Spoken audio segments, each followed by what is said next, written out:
I would love to ask the cast first, like, what's your background in Shakespeare?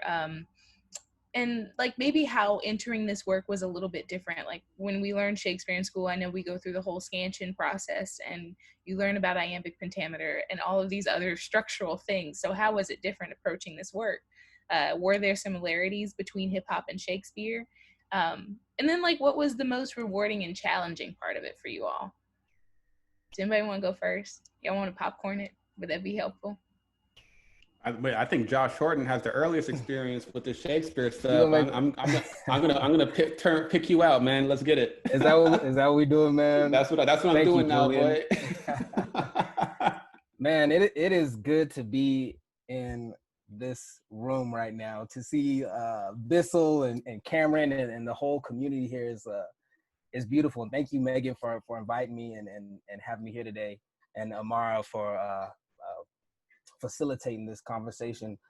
But man, I started back at the age of 12, man. The first actually theater experience I had was doing McBee, of course truncated versions for 12-year-olds, you know, McBee and Hamlet, you know, playing McBee and Hamlet, and I fell in love, you know. And I remember being on the stage. I remember specifically looking at the clock and being on stage and being like, you know what, I like this.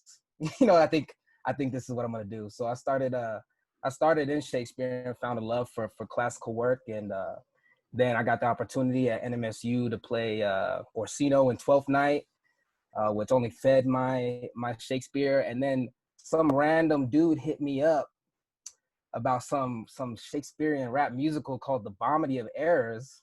He wanted to know if I could rap. And slowly but surely, Julian Alexander became one of my best friends and one of my favorite people to create with. So we did The Bomedy of Errors. And then when I was working on an MFA at UNLV, I got to play Macduff in McBee. So I love Shakespeare. I love classical theater. I think it's juicy, you know, epic work for people who love to act. So yeah, and I was grateful to Megan McQueen when she said that there's a rap version of Othello, you know, and the chance to play such an esteemed character for a Black actor in the world of hip hop, with some of my best friends, and, you know, meeting Mark and Juan and really getting to know them and work with them was a blessing, and DJ KO. So yeah, Shakespeare, I love it. Also, I'm sorry, I would love to go through and like have y'all say your names. I know this is your community, so most of them know who you are, but like just run through and say your names and like who you played in the show or the role you were in the show. Yeah, so my name is Josh Horton and I played Othello. Julian Alexander, and I played Iago. Hey, Juan, go ahead, Juan. Go ahead, man. Thanks, bro. All right. Hi, my name is Juan Apodaca, and I played Roderigo, Bianca, and others. Roderigo. All right, Mark, you're good, man. Thanks, Juan. My name is Mark Kitanga, and I played Cassio and Emilia. My name is Karina Ortega, and I was DJ KO. Thank y'all.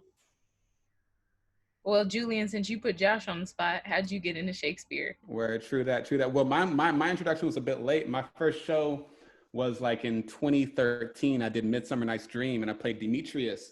And this was my second play ever. The first play that I ever did was when I was 18. I did Godspell at the Black Box Theater. Shout out to Janet, who's in the audience. You know, and so that was my first experience ever, man. And personally, I think I was trash, but Janet and other folks involved said that I was not, but you know, hey.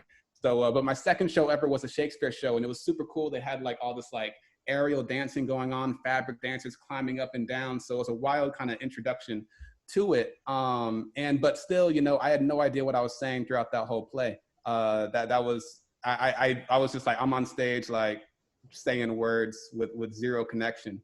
You know, and so it took me like 3 years after that, or 2 years after that, I ended up in doing The Merchant of Venice, and I played the Prince of Morocco.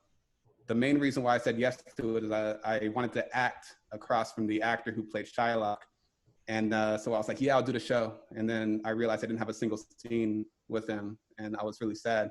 But and I was like, oh, I guess I'll just cast Prince of Morocco. I know why I'm here, guys, but I'll kill the role.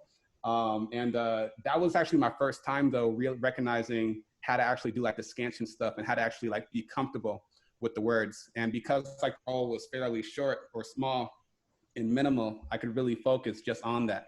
And it became like a really fun experience for me. In between that, though, around that time was when I first did the Bounty of Errors. And this show excited me because it was all in rap. And I've been obsessed with using rap as like a storytelling tool, to the point where now I'm doing my PhD in it. But so it was like, okay, so I'm kind of just exploring this stuff, you know, and it was like a nice real kind of, I guess, distraction from the film work that I was doing, that I was actually taking much more seriously at the time. So this was more like just my own like having fun hobby kind of stuff, you know, figuring out just how to play with language quite a bit.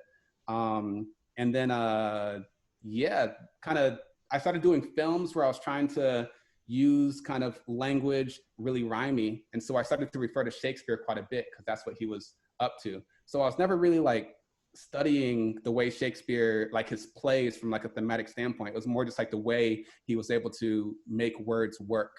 And that's what interests me, or yeah, that's what was most interesting to me. But once we did Othello, the remix, that's when it was like, oh, you know, because I think the main reason why I wanted to do it, when Megan was like, yo, this is possible, was again, the fact where I can explore doing this thing in rap. And that's what was really interesting to me. How can we make rap work? But it ended up being so much more than that, especially having a look at how to translate these themes that make Othello such like a classic, powerful play, or at least questioning why Othello is even a play that is a classic, or why it's referred to as one of the better plays. And then how can we make that exist now? So that was really fascinating to me from a thematic standpoint and a theoretical standpoint. And that's also, again, what I'm studying as a result. So it was a very inspiring play and motivational play for me. Juan, Mark, KO, anybody want to say something? What's up, everybody? How you doing? Thanks for joining us today. And I guess out of the whole crew, I'm really the Shakespeare novice. In fact, I'm really the theater novice in general, but we'll get to that a little bit later. But I remember studying Shakespeare in high school, and you know, learning about iambic pentameter, and you know, reading Romeo and Juliet and some of those early plays. But that was really it. I'm actually not even I didn't study theater in college. It's not in my background really. I just started doing it fairly recently. But the idea of doing a rap musical was immediately attracted to me when Megan brought it to my attention.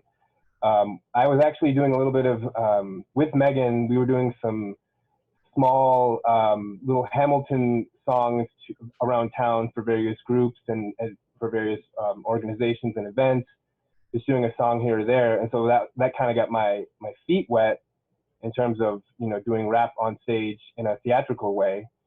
And so when she brought Othello to my attention, I was like, well, yeah, this is kind of a natural progression from that. But what really drew me to the story itself was the idea that Othello, because I was a little bit familiar with the original story and the plot behind it, but I love the fact how they adapted it for Othello to be a rapper, and he was in this record label, and how Cassio and Iago were these rappers underneath him, and I thought it was genius to sort of tell Shakespeare in that way to an audience that would have never looked at anything close to Shakespeare. And they were able to sort of write it in a way that anybody that understands rap or that follows rap or that is in hip hop, they would kind of pick up on the dynamic between the characters and why things the way that they were, why they were the way that they were. So I thought it was a brilliant way to try to bring in people that would never have thought about seeing Shakespeare live, to bring them in. And when we actually did the show, that's one of the things that I saw was there was a lot of, you know, the regular theater patrons in town who visited the show, but we had a lot of other people who had never been to theater before to come and watch the show and really enjoy learning about Shakespeare in a way that they they never imagined. And we even saw some people after the show that came up to us and were like, wow, we want to learn about Shakespeare now, or we want to understand about Othello and these characters. And it was just a brilliant idea. And I loved the idea of being a part of that. So while Shakespeare wasn't in my wheelhouse, and I actually went back and read Othello a little bit myself after the show was over with, just to see how it related to our story and see where the differences were. So I thought it was a wonderful experience, and I can't thank Megan enough for inviting me and getting to know these guys and being a part of it. Yeah, I think that one of the really interesting things about Shakespeare is that he has had such longevity in our zeitgeist, our cultural zeitgeist. I always think of Maya Angelou's book, I Know Why the Caged Bird Sings, because she talks about her experience with him. She says, I didn't understand how this old white man like knew my experience and had those same feelings. And I think that is like truly the power of his work. Juan, you want to talk? Hi, how's it going?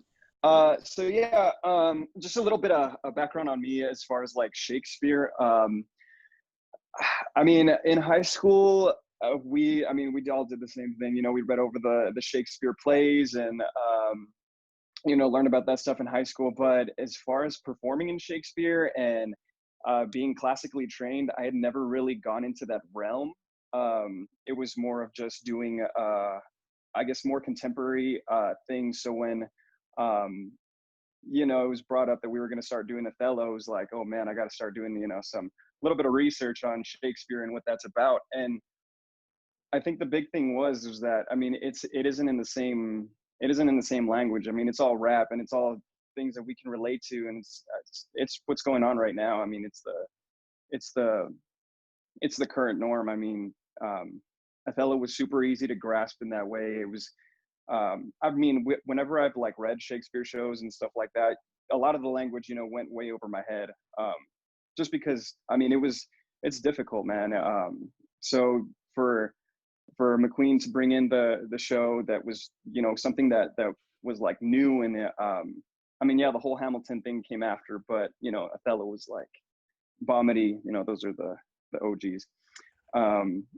But yeah, that was probably one of the coolest parts about it, was that it was so like relatable, you know, to us, to who we are right now. You know, we weren't, you know, the picture perfect cast for, you know, Shakespeare back then. And now it's good to see that the times are changing and times are becoming more relatable. And you know, the kids especially, you know, they're not like huge Shakespeare fans, but they can relate to, you know, rap and hip hop. And that was like the cool thing about it, was that, you know, people can come in that have never seen a show and they can be like, oh crap, I know everything that they're saying. I understand the story, and it's fun. It was so much fun to do. So yeah, that was a little bit about me. I mean, I had never really done a Shakespeare show up until then. I had been tech crew for Midsummer Night's Dream, and that was pretty much it. That was all the Shakespeare I'd done before then.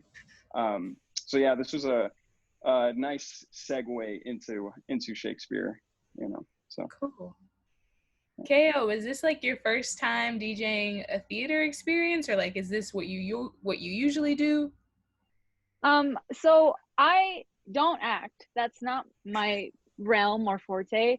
I usually stage manage, or I'm backstage, or something to do with tech or crew.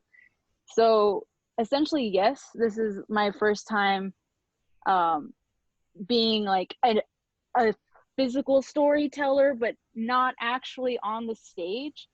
But it's funny looking back and hearing all these stories from everybody. I just remembered that I did a parody of a play in high school where I played Iago. It was called I Hate Shakespeare, and it was supposed to be the telling of all his works and like why they're so good, but played to high school audiences. And I think that was the only time I ever was on stage that I actually liked it, but I will never act ever again. But I have never really done classical work. I've never done an actual Shakespeare production. I've been a part of many that speak upon Shakespeare's work or text, or parodies of it, so like this, or equivocation, like this poster I have behind me. But I've never really done his work, and so being a part of Othello, this show in particular actually was a great segue into learning about it, because I understood this show and what the text was saying. So then to read Othello and everything else, it was a little bit easier to comprehend. It was a little more fun to picture that a contemporary world still fits into a world then. And I think that was very interesting for me. And I don't know. I remember Megan in the summer of 2018 was like, I got a show, I want you to be in it, let's do it. And I was like, okay, let's do it. And she handed me the script and gave me all these cues to rehearse with the guys, and it was the most wonderful experience in all of that summer. The best show that I probably, it sticks with me, because I think it taught me a lot about humanity, myself, the community that I live in, and like what it means to be a woman working on this production the way that I did, where you saw me, but I was, off to side DJing, making sure that the tracks were played for these guys. And I thought that was fun. Yeah. No. Yeah.